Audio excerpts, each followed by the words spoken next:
Hey guys, welcome out to the range. I know that you guys often hear me say things like low moment of inertia when I'm talking about working with a long gun or working with a handgun. It's talking about the ability to get the body to rotate from one position to the next and stop without over rotating or basically whipping like that. And some of that has to do with physical ability, core strength, some of that has to do with the weight of the weapons that you're using. And I brought out some falling targets. The two over my shoulders are falling targets. This guy's not. He's on a static stand. I don't want him falling because it'll ricochet rounds into the camera.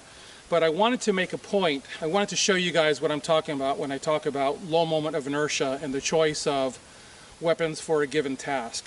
Like for example, I'm going to do this drill. I think I call it trouble triangle or something like that. And basically you stand where that bucket is right there with the paint in it. You stand roughly in the middle of this triangle and you essentially engage these three targets. It doesn't matter which one you begin with, it's irrelevant because you're going to hit all three. And what you do is you do it with the handgun first on the timer, then you do it with the long gun next on the timer to see which one is faster. Now obviously the long gun is going to be faster because you have the multiple points of contact. With a handgun, you have 2 points of contact. You have one and you have two. With the long gun, you have 1, 2, 3 shoulder, 4 cheek, and if you so choose, crank inward, 5, and then 6. So you can actually have multiple points of contact. I want to make sure I got that right. 1, 2, 3, 4, 5, 6. Yeah, you can have 6 points of contact on a long gun, and you can imagine that increases your ability to shoot that weapon accurately. But if your long gun is on the long and heavy side, it's going to drag you around with a lot of very high moment of inertia rather than low moment of inertia. So let me show you what I'm talking about. Okay, there's no real par time on this. This is just do this. And I'm going to say that it looks like I'm roughly 10 yards from everybody. I'm going to lay my long gun on the ground so that I can run this clean without the rotation issues that are brought on by having the load of the rifle on me.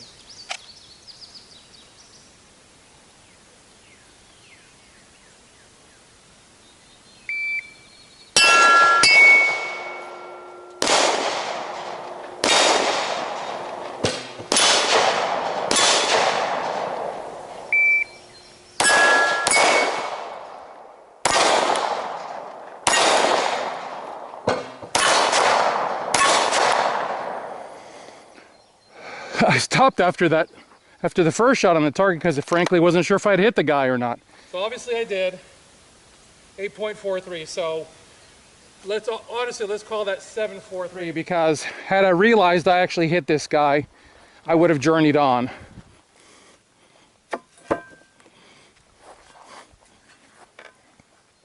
All those are decent face hits. And it was 8.43. I'm going to call it 7.43 had I realized that I'd actually hit this guy. Okay, now I'm going to run this with my long gun. This rifle is 5.5 pounds. As you see it, minus the ammo of course, but 5.5 pounds including the sling. So this is a very compact, lightweight gun, but not only is it compact, or not only is it lightweight, it's compact. It's very short.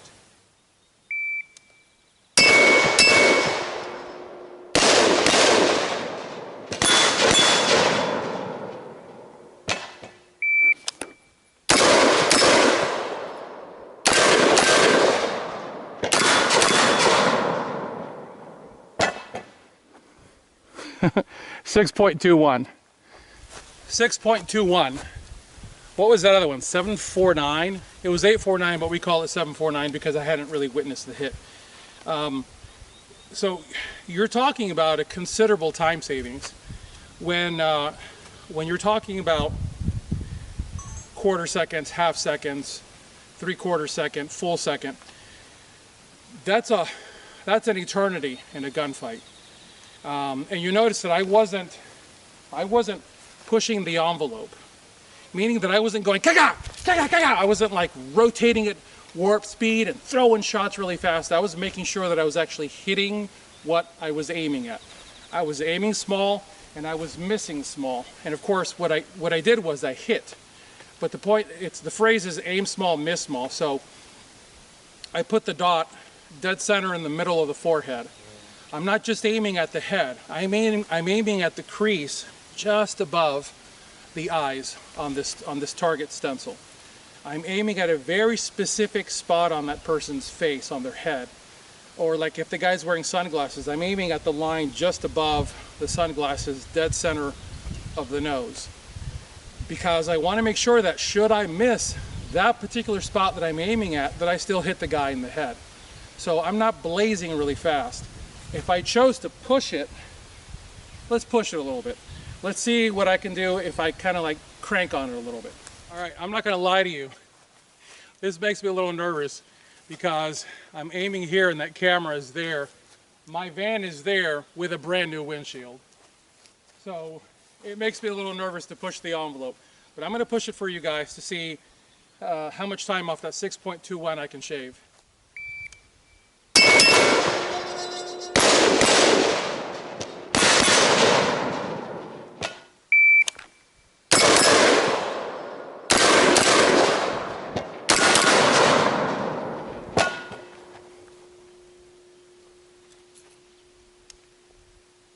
Woo! 524. So we went from 621 to 524, so we almost took an entire second off of the thing. 621 to 524. What that boils down to for me is, with all honesty, all I was doing was getting flash sight pictures at that point. I'll have to check the video later to see what my actual hits were because I don't know. I'm fairly certain all 6 were hits. I'll have to check. I don't think I skipped anything downrange.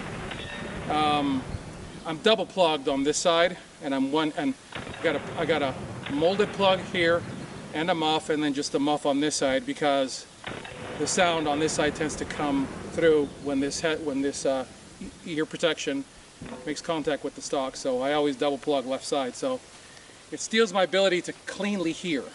But I'm fairly certain each one was a hit, and it proves the point that long guns really truly are the best defense pieces.